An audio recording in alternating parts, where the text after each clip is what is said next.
majority in Goa we didn't have any negative experience in the sense like they were too much annoyed to create commotion. ऐसा नहीं था, but still it was all manageable. It's all planned cancellations, so people are not coming to airport, so congestion is not there in the airport.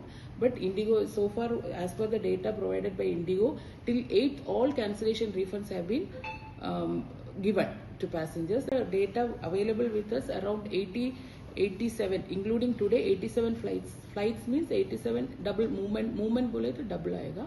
87 flights were affected. Now what is happening is total 37 to 38 movements or maximum 40-41 movements में planned cancellations are 6 to 7. Other all operating flights are going on time. I didn't get from Indigo.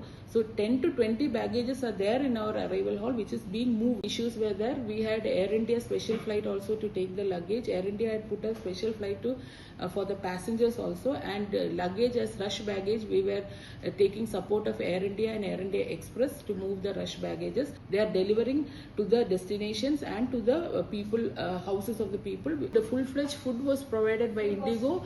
Refreshment limitless was provided because people were waiting more than 2 hours and all. It was provided by airlines, and we ensured, and whatever AI had to provide, light refreshment and all we had provided. Season is again picking up. Around 12,000 was there on first. Now around 9,000 ho gaya, means it is catching up. Footfall is normalizing. Food is normalizing.